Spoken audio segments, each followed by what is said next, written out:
lo que creemos que sí aportan las terapias contextuales, sobre todo, es que ya sabemos lo que funciona, pero ahora queremos entender el por qué funciona. Creo que cuando un consultante entiende, cómo esto me afecta, cómo estoy respondiendo a tal situación, puede entender qué puede hacer en otro tipo de situaciones. Yo creo que las terapias contextuales llegaron a darle ese toque muy humano al análisis de conducta. Lo ponen como muy bonito y lo entregan de una forma que pueda ser más atractiva y, por supuesto, más digerible. Decimos que las terapias contextuales vienen a retomar de forma más orgánica, de forma más amable, ¿no? El conductismo radical. Bienvenidos a El Arte del Cambio, un podcast en donde hablaremos de psicología seria de una manera no tan seria. Acompáñanos a explorar temas actuales y relevantes de la mano de nuestros profesionales, donde compartiremos herramientas de bienestar para tu día a día. Prepárate para iniciar un viaje de autoconocimiento, en donde cada episodio habrá oportunidad de crecer, aprender y sobre todo, cambiar.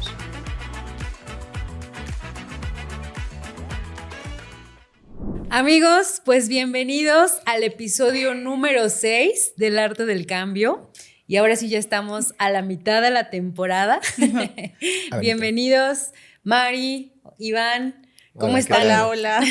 Hola, queridas amigas. Muy buenos días todavía. Buenos días todavía. Hola a toda la gente que nos escucha. Pues súper bien, empezando el año. Cabe mencionar que estamos grabando este podcast el 27 de enero. Probablemente ustedes lo escuchen hasta marzo. Va desfasado todo.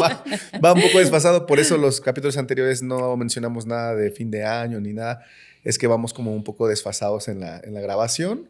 Pero estamos grabando el primer capítulo del año que se va a estrenar en marzo aproximadamente. En marzo, ¿no? aproximadamente. Pues ese es un bonito año. Nunca un poco retrasado, porque lo van a escuchar en marzo. Pero está pues, bien. Que tengan un excelente 2025 y muy contentos de estar aquí otra vez. Un poco, ¿cómo se dice? Un poco fríos, ¿no? Porque creo que el último que grabamos fue en noviembre, ¿no? En noviembre. Creo que sí, fue en noviembre. Entonces ya lleva un ratito que no grabamos, pero aquí estamos comprometidos. Es lo que estábamos diciendo, que sí te rompe un poquito, ¿no? Como que pierdes el ritmo. Condición. Ya no tenemos condición para grabar. Y ya ahorita estamos nerviosos otra vez. Pero muy contentos, como pueden ver. Muy contentos de estar aquí. ¿Tú, Mari? Pues muy contenta también.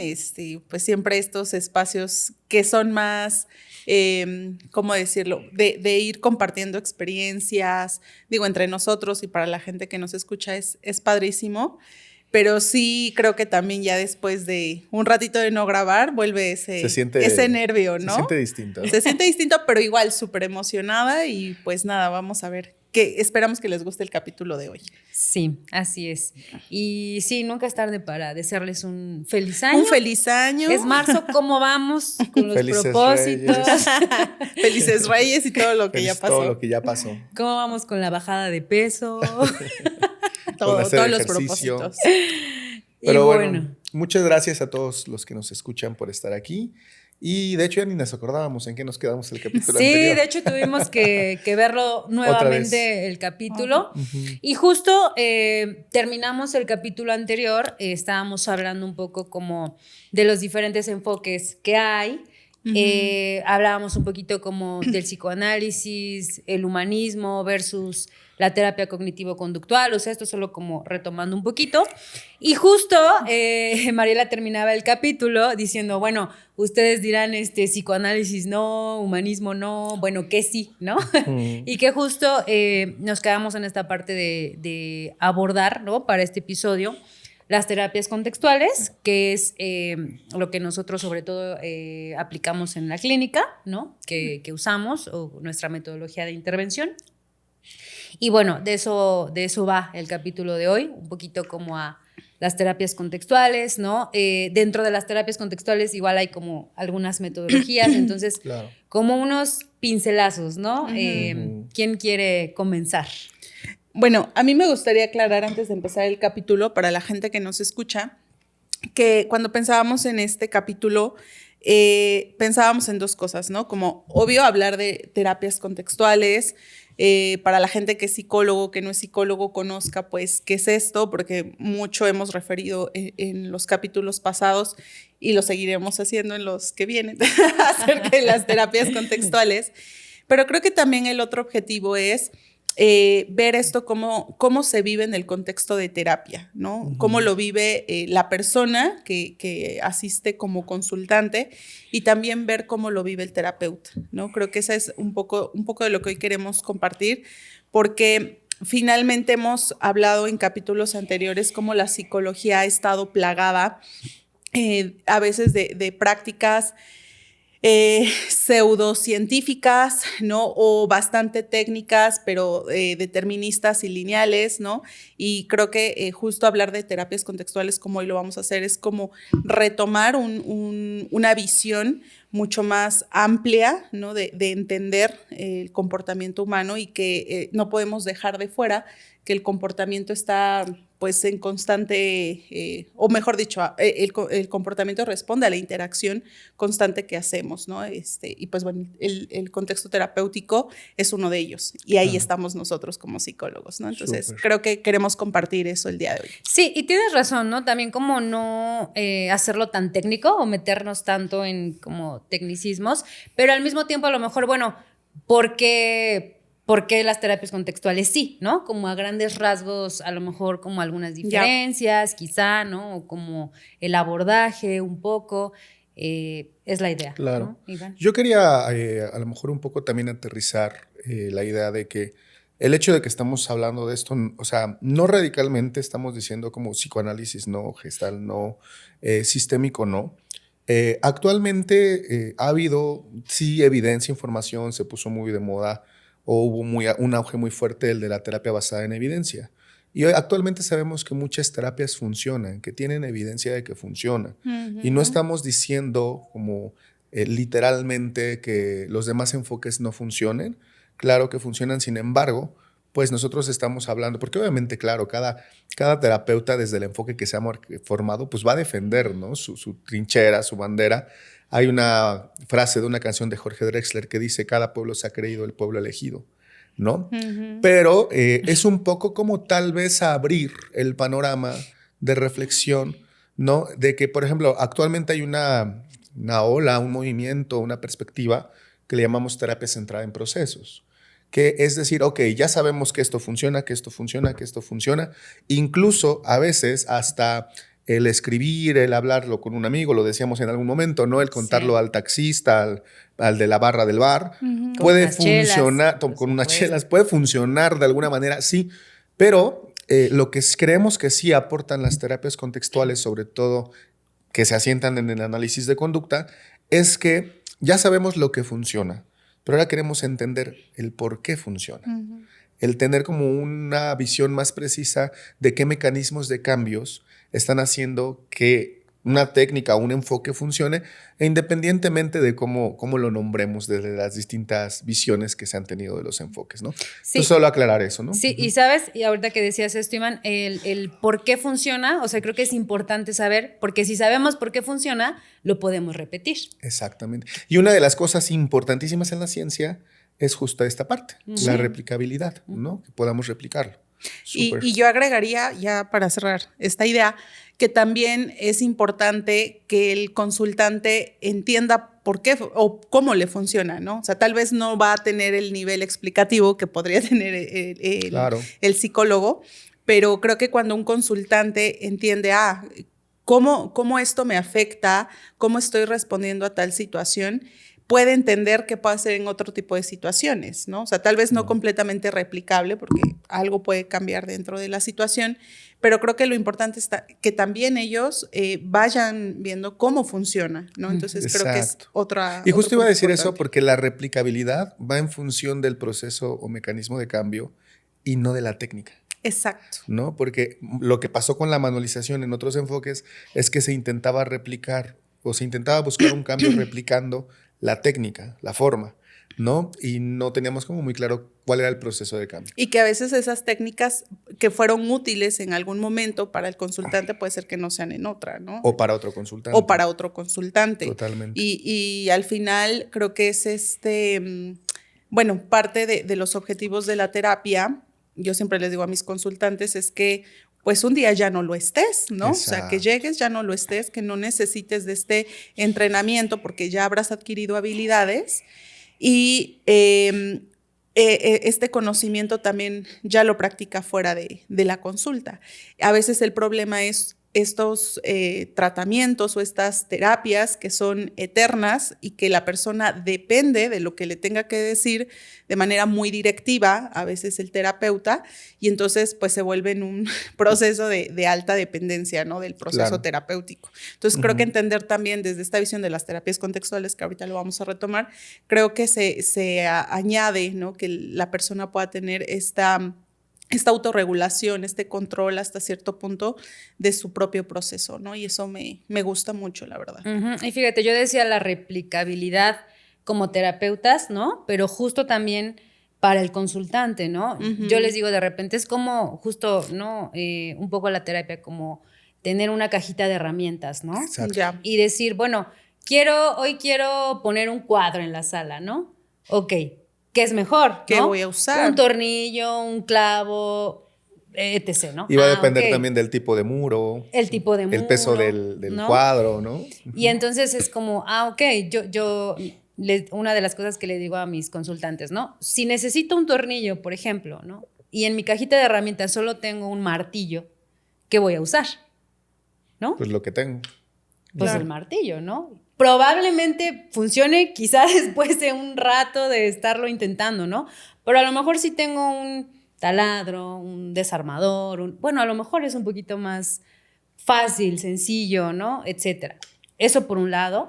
Y por otro también, bueno, ok, ya tengo la cajita de herramientas, ya tengo el taladro, bueno, ¿cómo se usa, no? Porque a veces también esa es otra, ¿no? O sea, ahí está, pero ¿cómo se usa? Entonces, creo que es lo bonito también, ¿no? De la terapia con los consultantes, que como dices, que ellos puedan usarlo, ¿no? Que ellos puedan replicarlo, de ¿no? esa propia cajita, Porque ¿no? fíjate que es verdad, ¿no? A veces, y a mí me ha pasado, fíjate, como consultante, ¿no? Que yo he tomado terapia también con diferentes, incluso también enfoques, ¿no? Justo, o sea, a veces es como, sí me siento mejor, ¿no? Pero no sé por qué, o sea, no sé qué hice tampoco como persona, ¿no? Como consultante, que sí me siento mejor. Funcionó, pero no sé por qué. No sé por qué, pero entonces, bueno, pues si la terapia está funcionando, pues sigo yendo, a lo mejor aunque tenga que ser por mucho tiempo, ¿no? Claro.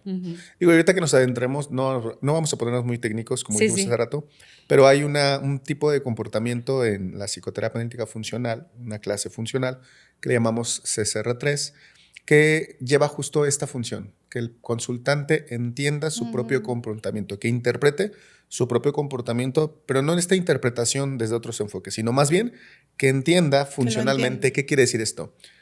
Cuando yo hago esto, ¿a función de qué está? ¿Qué efecto tiene? Lo hago cuando sucede qué cosas. ¿Me funciona para lo que quiero alcanzar o no me funciona? O sea, que tenga una comprensión, una perspectiva más amplia de su propio comportamiento para que pueda entenderlo, organizarlo y cambiarlo. Sí. Y entonces no dependería de estar acudiendo a un proceso terapéutico porque ya va desarrollando esa propia habilidad de entender y organizar su propio comportamiento, ¿no? Es como que el taladro te lo enseñan a usar una vez, ¿no? O sea... Exacto. ¿En qué momento se convirtió esto en un podcast de herramientas? Bueno, están haciendo metáforas las compañeras. Estamos haciendo metáforas que también hoy vamos a hablar cómo se usan justo en una de las terapias contextuales, que es la ACT, ¿no? Por eso nos oyen a menudo usar muchas metáforas, ¿no? Pero entonces, pasando un poco a esto, yo les decía, no, ojo, no es, porque esto puede ser sostenido a mucha crítica, no es que digamos que no funciona, obviamente sí funcionan, pero creemos, como lo dijo Grace, que cuando hay una mayor comprensión de los procesos de cambio, puede haber una mayor eficacia en el abordaje de un entendimiento, ¿no? Entonces, de ahí vamos a dar el salto a las terapias contextuales, ¿no? El día de ayer, no fue el día de ayer, el fin de semana que tuvimos unas clases, me gustó mucho la pregunta que hicieron algunos compañeros y me remota también a un meme que encontré por ahí en Facebook, porque hablaban de la terapia sistémica, por ejemplo, ¿no? Que pues obviamente la terapia sistémica ya hacía como muchas de las cosas que estamos proponiendo, por ejemplo, en ACT. Y la verdad es que sí, un poco sí, ¿no? Pero lo que yo les explicaba a las personas y también el meme que vi era este sujeto, Mr. Bean, ¿no? Copiándole a otro compañero. Sé que estaba haciendo un examen y estaba copiándole a otro compañero. y decían como los contextuales copiándole a los sistémicos lo que ya hacíamos desde hace años, ¿no? Y a ver, ojo, yo lo he dicho y lo he dicho explícitamente. A mí me parece que la terapia sistémica o el enfoque sistémico es un enfoque súper contextual, muy, muy contextual. Incluso de otros enfoques como más clásicos, me parece un enfoque incluso hasta muy conductual, ¿no? ¿Cuál es la diferencia?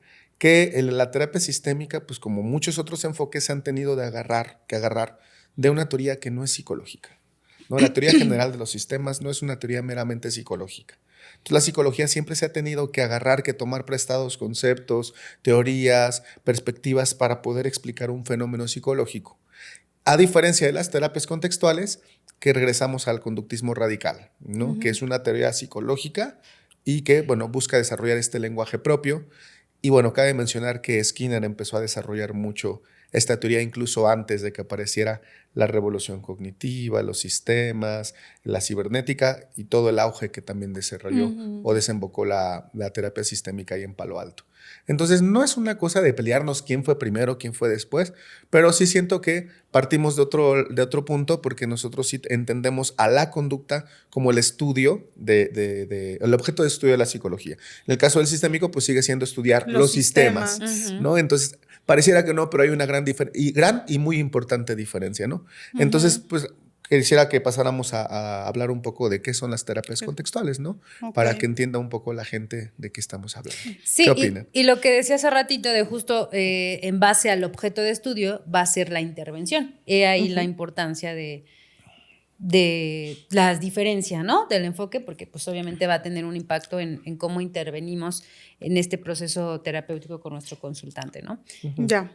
Mari. Sí, yo creo que, bueno, ya adentrándonos un poco a las terapias contextuales, es una ola que escuchamos pues últimamente, ¿no? Y creo que sobre todo en nuestro país, o por lo menos así lo percibo.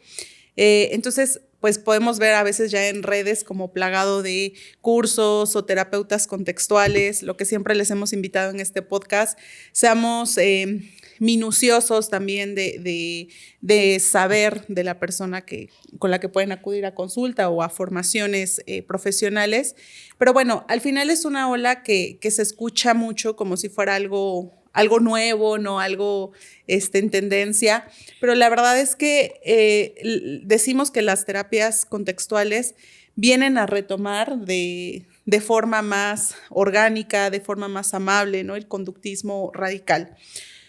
Mucho tiempo cuando escuchábamos la palabra conductismo o terapia conductual, pues la gente se imaginaba muchas cosas, ¿no? La relacionaba, no sé, con estímulos, respuestas, premios, con ratones. Con ratones. Hay mucha gente que no es con psicólogo. Con electroshocks. Y sí, o sea. Con películas, ¿no? Donde veían cómo hacían estos ejercicios de exposición aversivos, ¿no? Entonces, mucha gente lo relaciona tal vez con eso. Entonces, creo que desde mi perspectiva, creo que uno de los aportes de las terapias contextuales es que viene a recoger todo lo que el conductismo radical desde los planteamientos de Skinner ya estaba, ya se veía, ya estaba ahí como esa raíz creciendo, y las terapias contextuales hacen florecer de manera bonita estos planteamientos de Skinner. Ojo, no es que no estuvieran, ¿no? Yo a veces lo imagino de esta forma. Es como si el árbol siempre hubiese estado ahí, las raíces siempre han estado ahí, pero las terapias contextuales, con lo que añade, que ahorita vamos a ir hablando cada metodología como ACT, FAP, la DBT, hace florecer este árbol, ¿no? Hace que sea visto y que haya tanto terapeutas como usuarios que no conocían de este modelo a decir, bueno, yo quiero, ¿no? Un poco de esa flor, de ese árbol. Claro. Entonces, no es nada nuevo, chicos, pero pues bueno, creo que también hablo como profesionista. Desde mi experiencia, estamos hablando que las terapias contextuales, por ejemplo, como ACT, su auge es desde los 90s, por ejemplo. De hecho, el desarrollo de las terapias contextuales más importantes surge los 90s. Paralelamente en los 90s, ¿no? No, pero la pregunta es, ¿por qué esto no nos llega a nosotros como profesionistas hasta después de muchos años, ¿no? Y entonces, no me voy a meter ahí tanto, pero hablábamos un poco de la influencia del modelo médico, como ir quitándonos todavía estos lastres del modelo médico como profesionistas, o las pseudociencias, que ese es otro tema. Y que como profesionista, yo siento que mucho tiempo esa visión no me permitió acceder a qué había más allá, ¿no? Y a eso súmenle que, bueno, también nuestras formaciones académicas, curriculares de las universidades tampoco nos permiten acceder de manera sencilla a eso, ¿no? Exactamente. De hecho, creo que, pues bueno, aquí Omar no me dejará mentir, pues creo que nosotros tuvimos la oportunidad de acceder más a esto, pues fuera del país, ¿no? Y esa es una realidad para psicólogos. Hoy cada vez más es dentro, pero en su momento creo que esa fue una gran problemática, ¿no? Y que a veces también no es tan fácil y accesible para todos. Sí, ¿no? claro. Por supuesto. Me gustaría irnos adentrando como a la metodología de ACT, pero no sé, ¿no? Que piensen ustedes si a lo mejor puede quedar un poquito más claro con algún ejemplo práctico, alguna vivencia de ustedes como terapeutas aplicando un enfoque u otro, ¿no? En terapia, o antes de esto quieras agregar a lo mejor como algo más. Pues no, yo creo que, nada más para rematar lo que dice Mari, las terapias contextuales pues justo vinieron a eso, y de una forma, yo creo que lo pusieron al alcance tanto, y esto se lo escuché en una conferencia a Fabián Maero, una conferencia que tiene de hecho colgada en YouTube, del Psicofest, del último que hubo. Dice, lo que hizo las terapias contextuales y sobre todo ACT, pues es como poner al alcance de la mayoría de las personas, no solo de terapeutas, sino de las personas, como todo el conocimiento del análisis de conducta, porque también en otras áreas el análisis de conducta pues a veces estaba como muy reservado a la parte o al área como muy académica, muy científica, y específicamente para el tratamiento, por ejemplo, de problemas del desarrollo, ¿no? De TEA, por ejemplo, y no había como una aplicación al área clínica en psicoterapia. Entonces, yo siempre les digo a las personas, como de una manera muy general, obviamente tal vez lo digo erróneamente, pero creo que las terapias contextuales llegaron a darle ese toque muy humano, muy humanista al análisis de conducta. Porque lo ponen como muy bonito y lo entregan de una forma que pueda ser más atractiva, y por supuesto más digerible. De hecho, incluso, por ejemplo, en FAB, ¿no? El modelo de FAB que se está manejando actualmente se basa en 3 conceptos, que son términos medios, pero lo que me encanta es que hacen la explicación a nivel conductual, que es conciencia, coraje y amor, ¿no? Esos son los 3 procesos de FAB. La conciencia es discriminación, de alguna manera, o autodiscriminación. El coraje, ¿no? es posición, estar en contacto con esos estímulos aversivos. Y el amor es el proceso de reforzamiento, ¿no? Entonces, eso es como lo bonito, porque ya lo modifican en alguna manera que pueda ser accesible. Y, por ejemplo, cuando yo he visto a grandes terapeutas haciendo algún modelamiento de FAB, es como de wow, o sea, es bien bonito. No te das cuenta, a lo mejor si no supieras de análisis de conducta, que está aplicando de alguna manera un programa de reforzamiento o modificación conductual, pero de una manera muy humana. Entonces creo que eso es lo bonito de las terapias contextuales, ¿no? Y creo que eso también pasa en el contexto terapéutico, ¿no? No sé si les pase, y para la gente que nos escucha y que tal vez son nuestros consultantes también, a veces en el consultorio estás viviendo esta parte humana, romántica, si así lo quieres llamar, ¿no? Pero nosotros como terapeutas también estamos aquí viendo todos los procesos que están sucediendo en ese momento. Claro, en ese momento no le puedes decir a tu consultante, estoy aplicando una técnica de reforzamiento, ¿no? Estoy haciendo una técnica de exposición. Que bueno, a veces viene el caso que sí lo hablemos, ¿no? Que sí lo mencionemos, pero tampoco se trata de que volvamos técnicos a nuestros consultantes. Pero creo que justo en esta interacción, como lo diría la FAB, la terapia analítica funcional, en la interacción del contexto terapéutico se pueden vivir esos procesos, ¿no? Sin necesidad de explicarlos. Pero bueno, creo que sería importante para la gente que no conoce cuáles son pues las principales terapias contextuales, pues que las mencionemos, ¿no creen? Digo, no vamos a explayarnos en a la eso. de 3 todos. Otra vez. A ver si la atinamos. Y yo, el psicoanálisis, ¿no? Sí. Nada más rápido, ahorita igual me acordé porque, como dices, el fin de semana tuvimos clase, ¿no? Tenemos también la parte de formaciones en INSELF y ahorita abrimos justo la segunda edición de justo del diplomado en ACT, ¿no? Estamos comenzando el primer módulo y yo escuchaba a algunos alumnos, ¿no? Decir justo que quisieron entrar, ¿no? A este diplomado, que estaban interesados, porque escuchaba como decían, como que nos falta algo, ¿no? O sea, como que hemos tenido otros estudios, ¿no? Comentaban, por ejemplo, igual hay psicólogos justo que a lo mejor con este enfoque cognitivo-conductual, ¿no? O sistémico, otros, ¿no? Y es como, no es que no funcione o no nos gusta, pero como que nos falta algo, ¿no? Y ahorita que decías esto, justo, ¿no? Por ejemplo, yo también he encontrado como en ACT, como esta conjunción quizá entre lo científico o la ciencia y el amor, la compasión, el humanismo, ¿no? El estar activo con tu consultante. Entonces, me acordé de ahorita de eso y creo que sí es como muy bonito. Pero bueno, sí. Retomando un poco lo que decías de la experiencia, yo estaba acordándome y quería comentarles de manera muy general. Bueno, uno de los grandes entrenamientos, por así decirlo, porque fue mucho tiempo, que tuve en el área clínica fue desde la terapia cognitivo-conductual de Beck, específicamente, ¿no? Que fue el posgrado que hice, la maestría que hice. Y obviamente, pues, adentrándome mucho a ese modelo y metiéndome mucho de fondo, pues empecé a practicarlo, ¿no? Y demás. Y llegó un momento donde yo me daba cuenta, y yo noté el cambio, ¿no? Antes de llegar a las contextuales, porque incluso así era el mensaje que nos compartían en la institución donde yo me formé. Y creo que es como el mensaje que era como de, ustedes van a ser terapeutas de elite, ¿no? Con un arsenal de técnicas para aplicar, ¿no? Y trabajar con los casos clínicos más difíciles que otros psicólogos, otros terapéuticas no podrían atender. Y uno se va de alguna manera absorbiendo ese mensaje.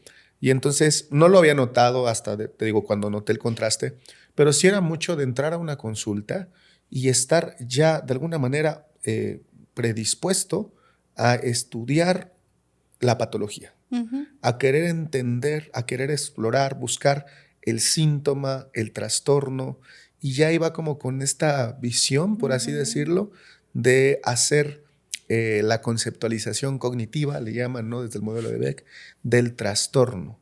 Porque el mensaje había sido que si tú conoces esa conceptualización cognitiva del trastorno, y digo, obviamente no es así, pero si puedes evaluarlo en 1 o 2 sesiones y saber qué trastorno es, a qué te estás enfrentando, pues obviamente vas a ser mejor terapeuta del LEAD al poder dar un tratamiento adecuado, ¿no?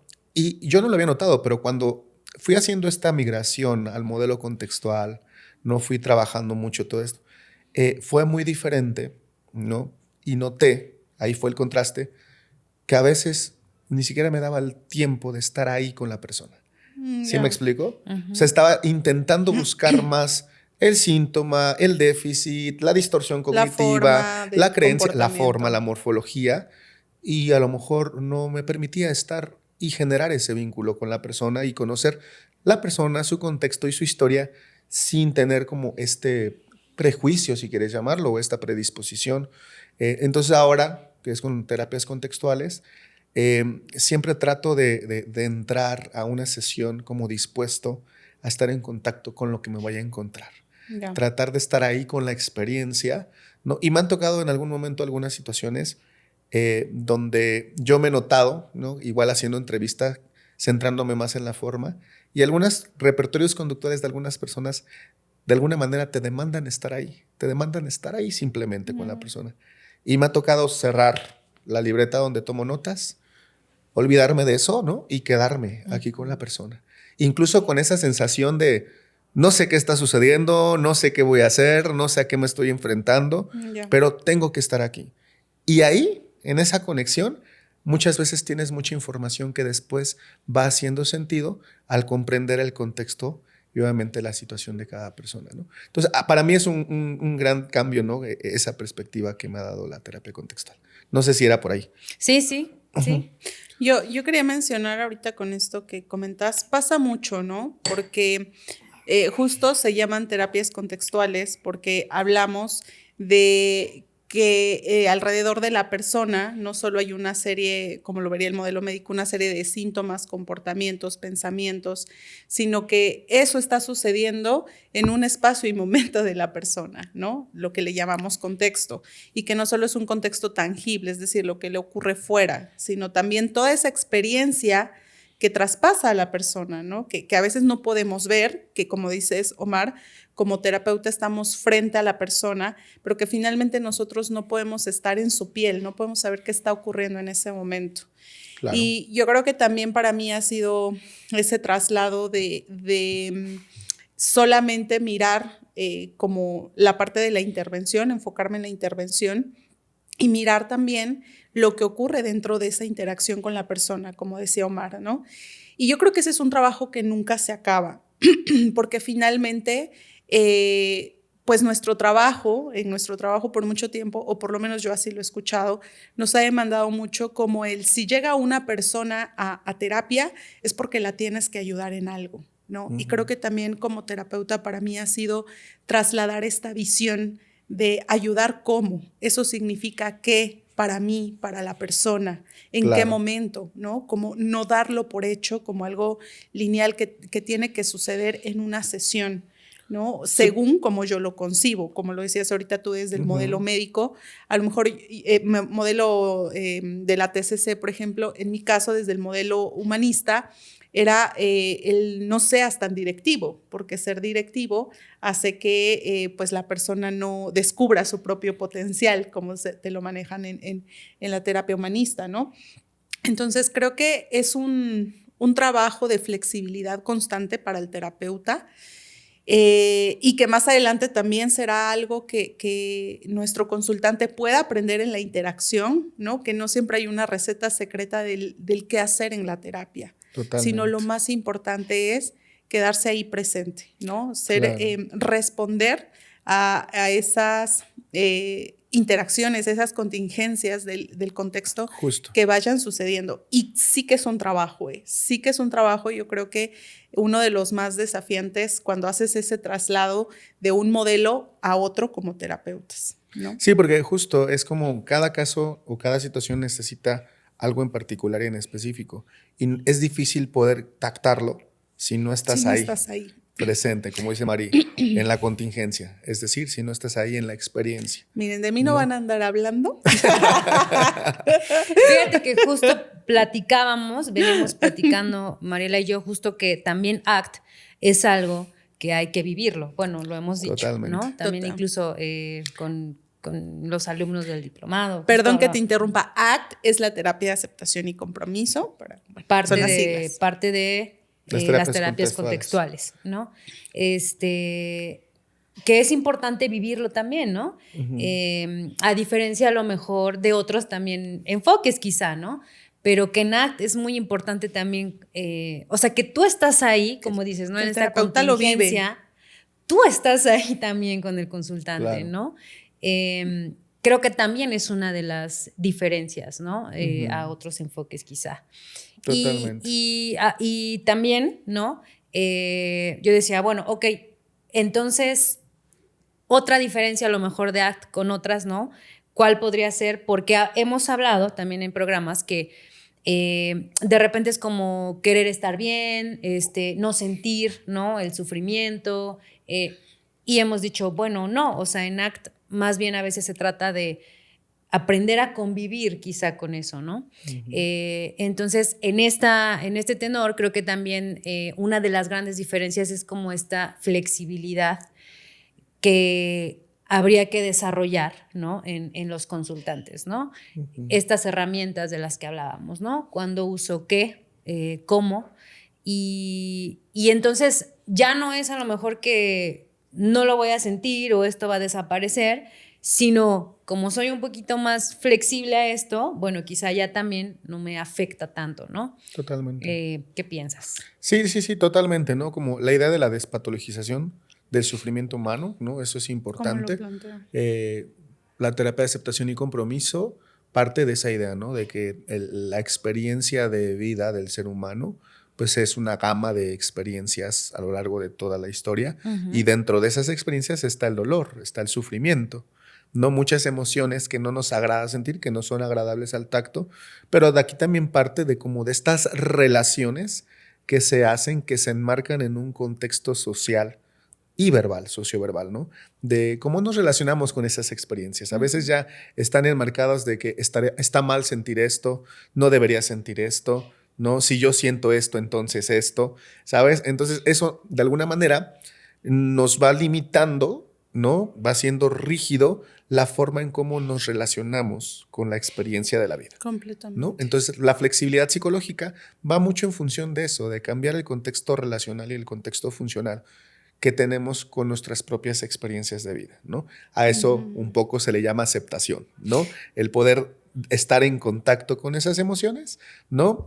Romper con patrones de conducta que nos hacen querer evitarlas. Hay una frase de Stephen Hayes en uno de sus manuales que dice, lo voy a parafrasear, no me lo sé de memoria, las personas hacemos o dejamos de hacer cosas por no experimentar esas emociones que no nos agradan, como estrés, ansiedad, tristeza, frustración, miedo, ¿no? Y ahí invertimos mucho tiempo, mucho esfuerzo, mucha energía, que se la quitamos a cosas que verdaderamente nos importan. Ese es el verdadero problema, ¿no? El problema no es sentir la emoción, el problema a veces es todo lo que hacemos o no hacemos por no sentirla, que nos aleja de algo que es valioso para nosotros, ¿no? Entonces, la flexibilidad psicológica sería romper eso, ¿no? Iban a decir algo. Sí, que justo, perdón, Mari, esta inflexibilidad de repente es lo que hace tan frustrante, ¿no? Nuestro día a día o las cosas, ¿no? Y esta frustración es la que nos imposibilita a veces a hacer cosas porque para no sentirla, ¿no? Claro. Entonces creo que es como, igual es como de las diferencias, ¿no? Que yo veo o encuentro. Sí. Hace un rato decías, Grace, como enseñar a los consultantes, o ACT propone que los consultantes desarrollen herramientas para mayor tolerancia al malestar. Sí. ¿Eso dije? Sí. ¡Wow! Lo dije muy Wow. bonito. ¡Wow! No suena como algo que yo diría. Bueno, yo lo parafraseé. Muy bien. Sí, Yo lo parafraseé. Pero a ver, yo quiero agregar que sí, y también los terapeutas. Claro, totalmente. ¿Cómo? Sí, o sea, que el consultante desarrolle estas herramientas para la tolerancia al malestar, a estas emociones dolorosas, incómodas, molestas, pero también los terapeutas. También el terapeuta tiene que tener ese repertorio. Exacto. Eso es lo que claro, hablábamos, claro. ¿no? En otros, perdón que te interrumpa, María. No, no te En otros preocupes. modelos está como mucho, en algunos, ¿no? El resolver, el querer dar la técnica, la estrategia, el querer eliminar el malestar. Y lo hablábamos en el grupo Portland, que iniciamos el miércoles, con desesperanza creativa, ¿no? Que a veces es dejar a la persona que esté en contingencia de lo que está sucediendo, que esté en contacto con el hoyo, ¿no? En el caso de la metáfora del hoyo, ¿no? Ya. Y a veces como terapeuta, pues también experimentas emociones de ver de alguna manera sufriendo a la persona que está enfrente, de ver que está con dolor. Y el no querer resolver es un poco también tal vez lo que dice Mari. El terapeuta también tiene que tener ese repertorio conductual de poder ser tolerante a ciertas emociones o a ciertas, para que esto, pues bueno, sea como un modelamiento, ¿no? Y pueda dar cambio. No sé si esto te referías. Completamente. Mari. Y que están de acuerdo que el ser tolerantes al malestar como terapeutas no solo es en el contexto terapéutico. Eso es algo que nosotros vivimos también en el día a día. Claro. Porque nosotros estamos en el mundo. Y en el mundo están estas personas que atendemos y en el mundo está el dolor y también están los valores, que ahorita vamos a hablar rápidamente de eso. Entonces, a veces cuando yo veo a un consultante de cara que le cuesta demasiado tolerar, no sé, su tristeza o la evita hablar de esto, del dolor que está experimentando, o pide demandantemente que ya no quiere sentir ansiedad, y yo me encuentro ahí queriendo darle algo para que eso desaparezca, también pienso en que yo he sentido eso que mi consultante está experimentando, ¿no? Y puedo, no estoy en la piel de él, pero puedo sentir o puedo ser, creo, bastante empática con lo que está viviendo, ¿no? Pero creo que a veces es detenernos ¿no? Detenernos un poco, como decía Omar, a no llenarlo de técnicas, de metáforas, de un montón de cosas que tal vez es más de lo mismo que lo ha traído a terapia, ¿no? Claro. Por hacer tanto, ¿no? Por quererse quitar de formas diferentes el malestar, acaba en el mismo punto de frustración. Y es que ¿no? eso es bonito de las terapias contextuales, que de alguna manera el proceso hace crecer a los dos, tanto al terapeuta como al cliente, ¿no? Hace rato mencionaba esto, Mari, ¿no? Obviamente nosotros nos enfrentamos a esa frustración o esas emociones, no solo dentro del ambiente terapéutico, No. sino afuera en la vida. Y entonces aquí hay un concepto muy bonito de la FAB, que es la equivalencia funcional.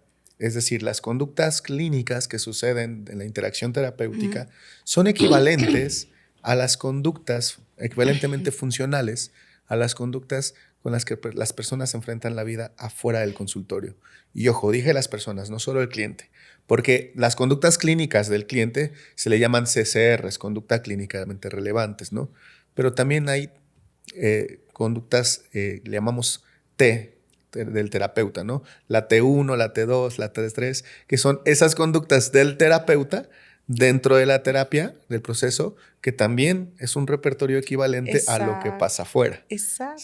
¿Sabes? Entonces, eso es bien bonito porque se va gestando y ambos van creciendo, ¿no? Ya. Es un poco lo que se refería a Mari. Y lo que dices también, bueno, entiendo también como, pues también somos susceptibles a los mismos tipos de dolores, ¿no? O sea, Claro. también nos duele una pérdida, también nos Claro. duele una ruptura amorosa, también nos Claro. duele una enfermedad, también, ¿no? O sea... Y es que, por ejemplo, algunas de las terapias contextuales se asientan también o retoman un poco la filosofía del budismo zen, como lo es la DBT o como lo es la ACT. Y hay un principio, no recuerdo exactamente cómo se llama, si es que lo estoy diciendo bien, pero hay un principio del budismo que se basa en la experiencia compartida. Ya. ¿No? Que es decir, todos compartimos la misma experiencia de vida porque estamos en el mismo mundo y estamos de alguna manera en contacto de la misma esencia.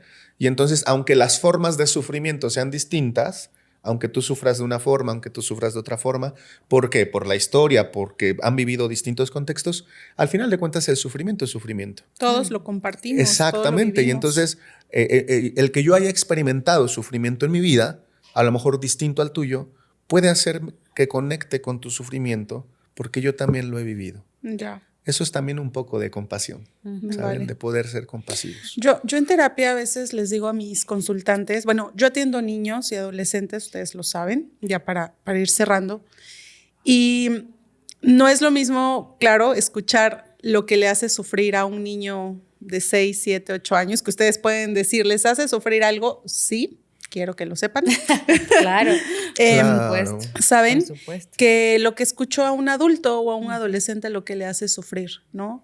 Entonces, creo que entrar justo en esta experiencia compartida con estas tres poblaciones, pues para mí es una experiencia muy, muy sensible, ¿no? Porque creo que a cada uno la forma cambia, pero la experiencia es la misma, ¿no? Esto me duele, ayúdame con esto, no sé qué hacer con esto que me está atravesando en la vida, Claro. ¿no? A mí me ha pasado, Mari, se los comparto. Por ejemplo, me ha tocado trabajar, no sé, voy a poner un ejemplo, ¿no? Con personas que tienen un poder adquisitivo, socioeconómico muy También. alto, ¿no? Y hay un contraste con las personas tal vez que no tienen ese poder adquisitivo. Y, por ejemplo, no sé, me ha tocado trabajar con chicos universitarios de universidades muy prestigiosas, ¿no? Con un poder adquisitivo muy alto. Y alguna vez lo estaba platicando con una colega, ¿no?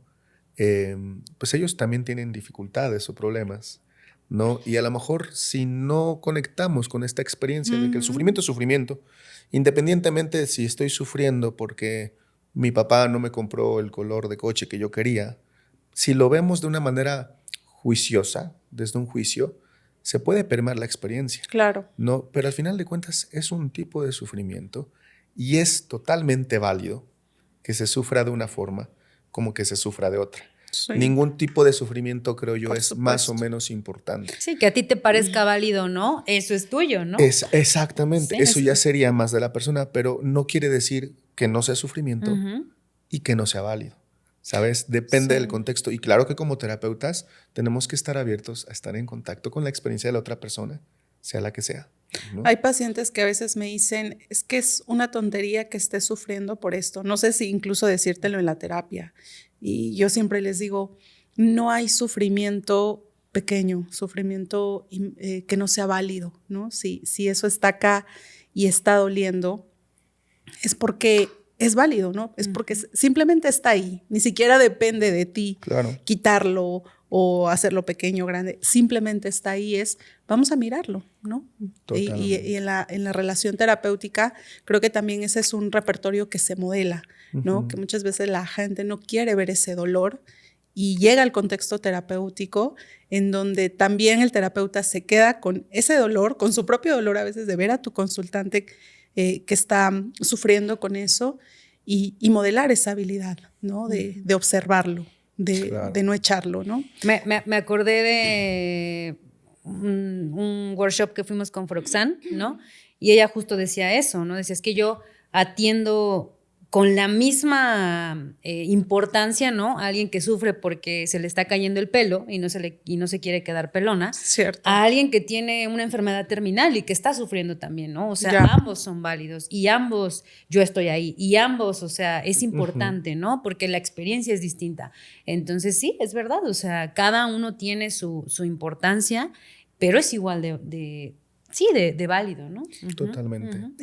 Y bueno, nada más como para ir aterrizando, creo que esta es una clave de las terapias contextuales, específicamente de ACT, que despatologiza como este sufrimiento, estas etiquetas que a veces se le va poniendo a ese sufrimiento, ¿no? Como depresión, ansiedad, trastorno distímico, etcétera, ¿no? Entonces, creo que es empezar a mirar más a la persona, el cómo vive eso, ¿no? Incluso cómo le funciona, cómo aprendió a responder de esa manera en ese contexto, en esa situación, más que solo generar etiquetas, ¿no? Que lo hemos visto desde el modelo médico. Pero bueno, creo que hablar de terapias contextuales, principalmente de ACT, da para mucho. Yo creo que va a acabar una parte 2 también de este capítulo, porque algo que sí me gustaría que compartiéramos con el público más adelante es justo el corazón de ACT, que es una terapia contextual, que son los valores, ¿no? Creo que ahí parte mucho, porque hoy nos centramos mucho hablando del sufrimiento humano, pero creo que en la terapia y en la vida, para atravesar este dolor, pues necesitamos algo que nos dé tierra firme, ¿no? Que nos ayude a hacerlo. Y justo eso es desde la terapia ACT, o bueno, desde el ACT, los valores. Oye, fíjate que creo que sí es cierto que como psicólogos nos gusta hablar un montón. Se nos pasó el tiempo rapidísimo. Se nos pasó el tiempo rapidísimo. Yo creo que igual hay muchas cosas todavía que abordar. Yo creo que sí, nuevamente Yo nos va a propongo tocar. lo siguiente, amigas. Vamos a hacer el próximo capítulo de ACT y vamos a ir haciendo capítulos de las diferentes terapias que hace rato dijiste cuáles son y no las hemos dicho. Rapidísimo, las más importantes, pues han habido mucho también desarrollo, pero las terapias contextuales tienen las siglas en inglés generalmente. Es terapia de aceptación no compromiso, ACT, la psicoterapia analítica funcional, que es FAB, la terapia dialéctica conductual, que es DBT, ¿no? También existe la terapia integral padre-hijos, la terapia integral de pareja, la terapia de activación conductual, ¿no? Entonces son un montón de modelos, pero que todos se asientan ¿en qué? En el conductismo radical de Skinner y en la filosofía del contextualismo funcional. Entonces igual por ahí podemos ir haciendo en los capítulos para que nos adentremos y igual invitar a algunos expertos en otras terapias, ¿no? Para poder ir profundizando, porque hoy se nos fue el tiempo. Me encanta. Sí. Entonces, yo creo que el siguiente capítulo, no sé, seguimos abordando ACT, ¿no? Y vamos desarrollando. Gracias. ¿Con qué cerramos, Iván? No, pues encantado de regresar, de estar aquí nuevamente, de hablar de estos temas y bueno, hacemos lo que podemos con lo que tenemos. Esperamos que allá en casita, a los que nos estén escuchando, les sirva de algo. Y no se olviden suscribir, darle like, compartir, dejarnos comentarios y encantado de estar aquí. Igual y más adelante vamos a hacer el ejercicio un poco más seguido para que no nos quedemos tan fríos en la práctica, pues, pero muy contento de estar aquí. Mariela. cierro con que está genial tener un podcast porque así liberamos Hablamos la mucho. energía para hablar, cosa que no podemos hacer tanto en el contexto terapéutico. Entonces, no, pues nada, yo contenta de regresar y me encanta que en las siguientes sesiones del podcast vamos a ir hablando de las terapias contextuales. Entonces, me quedo con eso. Yo siempre pienso que nos va a dar tiempo Y nunca nos da. y nunca nos da tiempo, pero está muy padre también porque creo que fluye bonito y bueno. Claro, no se trata de venir a dar una clase o de traer un guión ya, ¿no? Sino de compartir nuestros... Claro, porque si quieren Experiencias. clases, tenemos formaciones. Y mándenos, Inscríbanse, márquenme, llama ya. pregúntenme. Pero bueno, gracias por estar aquí, gracias por escucharnos, gracias por compartir. Y nada, pues nos vemos el siguiente capítulo. Que tengan bonito fin de semana. Muchas Chau, gracias, chau. gracias chicas. Nos vemos.